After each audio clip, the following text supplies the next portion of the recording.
दोस्तों आईपीएल के मंच पर कब क्या हो जाए किसने सोचा है। ऐसा ही कुछ एक बार फिर से हमें देखने को मिला जब आईपीएल 2024 के सबसे बड़े घमासान या कहें 50वें मुकाबले में आईपीएल 2024 की नंबर 1 टीम राजस्थान के सामने हैदराबाद को चुनौती थी।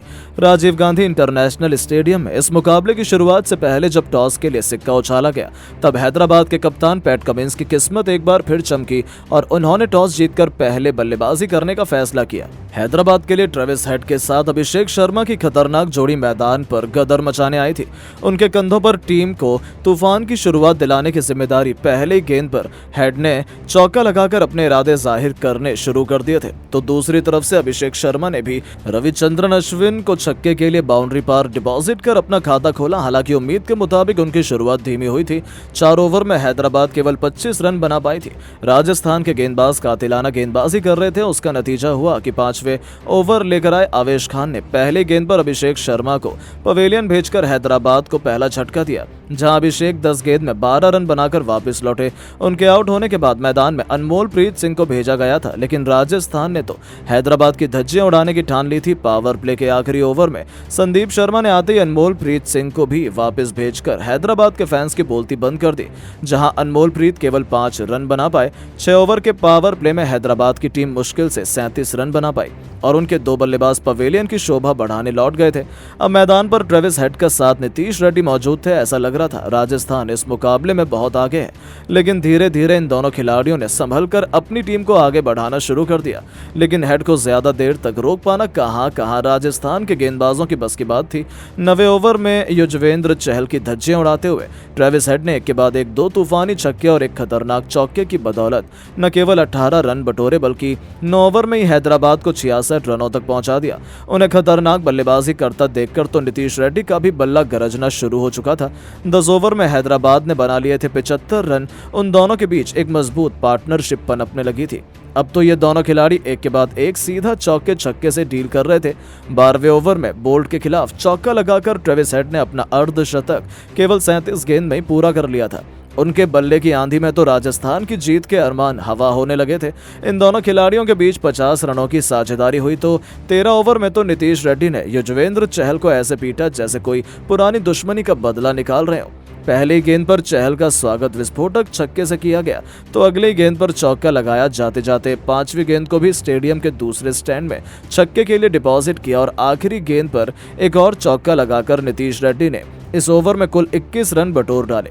13वें ओवर में ही उन्होंने हैदराबाद को 113 रनों तक पहुंचा दिया और उसके बाद भी रुकना क्या होता है वो उन्होंने नहीं सीखा। 14 ओवर में संदीप शर्मा के खिलाफ एक और छक्का लगाया और दोनों खिलाड़ी बेरहमी से राजस्थान के गेंदबाजों की कुटाई करने लगे। उनकी खतरनाक बल्लेबाजी के आगे तो राजस्थान के गेंदबाज अभी से रहम की भीख मांगने लगे थे। लेकिन दोस्तों तभी एक बार फिर मैच पलट जाता है। 15वां ओवर लेकर आए आवेश खान का स्वागत भले ही हेड ने छक्के से किया हो, लेकिन जाते जाते ओवर की चौथी गेंद पर आवेश खान ने हेड को क्लीन बोल्ड कर अपना बदला भी चुका लिया और अपनी टीम को सबसे बड़ी सफलता दिलाई, जहां हेड 44 गेंद पर 6 चौके और 3 तूफानी छक्कों की बदौलत 58 रन बनाकर पवेलियन लौट गए। उनके आउट होने के बाद मैदान में अब हेनरी क्लासेन उतर चुके थे। 15 ओवर में हैदराबाद 131 रन बनाकर 3 बल्लेबाज गंवा चुकी थी। मैच बराबरी पर खड़ा था, लेकिन दोस्तों राजस्थान के लिए सांस लेना अभी भी मुश्किल था। नीतीश रेड्डी ने अगले ओवर में अश्विन के खिलाफ गगनचुंबी छक्का लगाकर अपना अर्धशतक केवल 29 गेंद में पूरा कर लिया, तो इस ओवर में एक के बाद एक 2 ताबड़तोड़ छक्कों की बदौलत उन्होंने अश्विन को भी खून के आंसू रुला दिए। उनके साथ निभाने आए क्लासेन ने एक बार फिर 17 ओवर लेकर आए चहल की पहली 2 गेंद पर 2-1 के बाद स्टेडियम पर खौफनाक छक्का जड़कर 17 ओवर में हैदराबाद को 162 रनों तक पहुंचा दिया। उनके छक्कों की आंधी में राजस्थान का हर एक गेंदबाज तो सूखे पत्तों की तरह उड़ रहा था। इन दोनों ने बेदर्दी से राजस्थान के गेंदबाजों को कूटा। 18वें ओवर में भी 12 रन बटोर डाले तो पारी का 20वां ओवर लेकर आए संदीप शर्मा के परखच्चे उड़ाते हुए क्लासेन ने एक तूफानी छक्का और एक खतरनाक चौका लगाया और 20 ओवर में अपनी टीम को 201 रनों तक पहुंचा डाला। जहां इन दोनों खिलाड़ियों के बीच हुई इस मैच विनिंग साझेदारी ने तो राजस्थान के पसीने छुड़ाकर रख दिए। हेनरी क्लासेन 19 गेंद पर 3 चौके 3 तूफानी छक्के की बदौलत 42 रन बनाकर गए तो नीतीश रेड्डी ने उनका बखूबी साथ निभाते हुए 42 गेंद पर 3 चौके और 8 खौफनाक छक्कों की बदौलत 76 रनों की ऐतिहासिक पारी खेल डाली। अब इस लक्ष्य का पीछा करना राजस्थान के लिए काफी मुश्किल नजर आ रहा था। राजस्थान के लिए अपनी टीम को धाकड़ शुरुआत दिलाने के इरादे से जॉश बटलर के साथ ही यशस्वी जायसवाल की खतरनाक जोड़ी मैदान में उतरी थी। लेकिन दोस्तों, पहले ही ओवर लेकर आए स्विंग किंग भुवनेश्वर कुमार कुछ ऐसा कर जाएंगे ये तो किसी ने नहीं सोचा था। जहां भुवी ने महज दूसरी गेंद पर ही अपने जाल में जॉस बटलर को फंसाया और इस स्लिप में खड़े मार्को जॉनसन के हाथों कैच आउट करवाकर पवेलियन की शोभा बढ़ाने भेज दिया, जहां ये बल्लेबाज तो अपना खाता तक नहीं खोल पाया और भुवनेश्वर ने राजस्थान को पहले ओवर में ही सबसे बड़ा झटका दे दिया।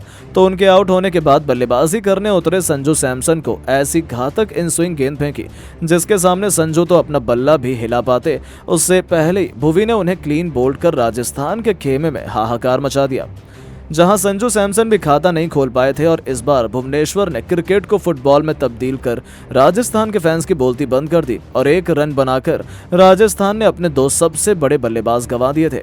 जहां भुवी के आगे राजस्थान तो अब इसे घुटने टेक गया था। अब दलदल में फंसी राजस्थान की नैया पार लगाने के लिए यशस्वी का साथ निभाने के लिए रियान पराग मैदान में कदम रख चुके थे। लेकिन विकेट गिरने का तो मानो इन दोनों पर कोई असर ही नहीं हुआ। रियान पराग तो मानो सिर पर कफन बांधकर आए थे। तीसरे ओवर में ही सबसे खूंखार भुवनेश्वर को आड़े हाथों लेते हुए रियान पराग ने एक के बाद एक 2 खतरनाक चौके और एक तूफानी छक्का भी ठोक दिया। 3 ओवर में अपनी टीम को 21 रनों तक पहुंचाया। तो चौथे ओवर में मार्को जॉनसन की पिटाई करते हुए जायसवाल ने एक के बाद एक 2 करारे चौके लगाए और रॉकेट की रफ्तार से अपनी टीम को आगे बढ़ाना शुरू कर दिया। 5वां ओवर तो पैट कमिंस को भी उन्होंने नहीं छोड़ा, जब इस दिग्गज गेंदबाज की कुटाई करते हुए जायसवाल ने पहले एक के बाद एक 2 खतरनाक चौके और एक गगनचुंबी छक्के की बदौलत 5 ओवर में राजस्थान को 50 रनों तक पहुंचाया और अपनी टीम की तगड़ी वापसी करवानी शुरू कर दी। उनके विस्फोटक बल्लेबाजी का नतीजा हुआ कि 6 ओवर में राजस्थान 60 रन बना चुकी थी। उन दोनों के बीच 50 रनों के पार्टनरशिप ने हैदराबाद के पसीने छुड़ाने शुरू कर दिए थे। ये दोनों बेखौफ अंदाज में बल्लेबाजी कर रहे थे। जल्द से जल्द हैदराबाद को विकेट की तलाश थी क्योंकि मैच राजस्थान की तरफ झुकता जा रहा था। 7 ओवर में राजस्थान 69 रन बना लिए थे। आखिरी 78 गेंद में उन्हें जीत के लिए 133 रन चाहिए थे, जो उतना मुश्किल नहीं था। लेकिन हैदराबाद भी कमजोर थोड़ी है। उन्होंने जबरदस्त वापसी की, गेंद को बल्ले के बीच कांटे का मुकाबला किया और ऐसा ही हमें देखने को मिला। इन दोनों सुपरस्टार खिलाड़ियों ने अपने बल्ले से ऐसा कोहराम मचाया कि देखते ही देखते राजस्थान को 10 ओवर में 100 रनों के पार पहुंचाया। यशस्वी जायसवाल ने 30 गेंद में अपना अर्धशतक पूरा किया। दोनों खिलाड़ियों ने देखते ही देखते 100 रनों से भी अधिक की साझेदारी को अंजाम दिया और पूरे मैच का पासा ही पलट कर रख दिया। यहां तक कि रियान पराग ने भी उनसे कंधे से कंधा मिलाते हुए केवल 28 गेंद में ही अपना तूफानी अर्धशतक ठोककर हैदराबाद की धज्जियां उड़ाकर रख दी। ऐसा लगा कि आसानी से ये दोनों राजस्थान को जीत दिलाने वाले हैं, लेकिन अभी असली चमत्कार तो बाकी था। टी नटराजन ने यशस्वी जायसवाल को क्लीन बोल्ड कर हैदराबाद की वापसी की कहानी लिखनी शुरू कर दी, जहां जायसवाल 40 गेंद पर 7 चौके और 2 खौफनाक छक्कों की बदौलत 67 रन बनाकर वापस लौटे। तो उनके आउट होने के बाद रियान पराग ने सिमरन हिटमायर के साथ मिलकर अपनी टीम को 150 रनों के पार जरूर पहुंचाया, लेकिन यह खिलाड़ी भी अपनी टीम को जीत की दहलीज के पार नहीं ले जा पाया। पैट कमिंस ने रियान पराग का शिकार कर मुकाबले को बराबरी पर ला खड़ा किया, जहां पर पराग 49 गेंद पर 8 चौके और 4 खतरनाक छक्कों की बदौलत 77 रनों की ऐतिहासिक पारी खेल गए। अब मुकाबला पूरी तरीके से फंस चुका था, जिसमें कोई भी बाजी मार सकता था। हालांकि आते हिटमायर और रोवमन पवेल ने अपनी खतरनाक बल्लेबाजी से राजस्थान को जीत जरूर दिलानी चाहिए, लेकिन अब तो हैदराबाद में राजस्थान की कमर तोड़ने का मन बना लिया था। पहले नटराजन ने हिटमायर को वापस भेजा, जो 9 गेंद पर 13 रन बना गए। तो उनके आउट होने के बाद बैटिंग करने उतरे थे ध्रुव जुरैल, और वो भी कमिंस के आगे केवल 1 रन बनाकर घुटने टेक गए।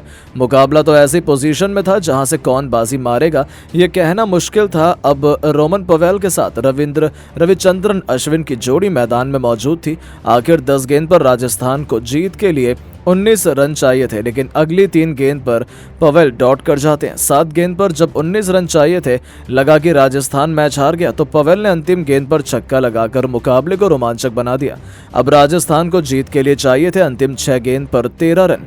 मौजूदा मैदान में थे पवेल के साथ रविचंद्रन अश्विन गेंदबाजी से तहलका मचाने को बेकरार थे। स्विंग किंग भुवनेश्वर कुमार, जिसमें पहली गेंद पर भुवनेश्वर कुमार ने अश्विन को छकाते हुए केवल सिंगल लेने दिया तो दूसरी गेंद पर रोमन पवेल भी केवल 2 रन ले पाए। अंतिम 4 गेंद पर जीत के लिए केवल 10 रन चाहिए थे, तभी पवेल ने मैदान को चीरते हुए तीसरी गेंद पर करारा चौका लगाया। अब अंतिम 3 गेंद पर केवल 6 रन चाहिए थे, लेकिन चौथी गेंद पर पवेल एक बार फिर 2 रन चुरा लेते हैं। अब अंतिम 2 गेंद पर केवल 4 रन चाहिए थे, कोई भी यहां से बाजी मार सकता था। 5वीं गेंद पर भी पवेल ने 2 रन चुराए। अब अंतिम गेंद पर केवल 2 रन चाहिए थे, लेकिन तभी भुवनेश्वर ने अपनी क्लास दिखाते हुए पवेल को एलबीडब्ल्यू कर राजस्थान के जबड़े से जीत को छीना और हैदराबाद को ऐतिहासिक जीत दिलाकर इतिहास लिख दिया। लेकिन दोस्तों, अब आपको क्या लगता है, हैदराबाद और राजस्थान में कौन बन पाएगा आईपीएल का 2024 का चैंपियन? अपनी राय नीचे कमेंट बॉक्स में जरूर दें और ऐसी शानदार खबरों के लिए चैनल को सब्सक्राइब जरूर करें। धन्यवाद।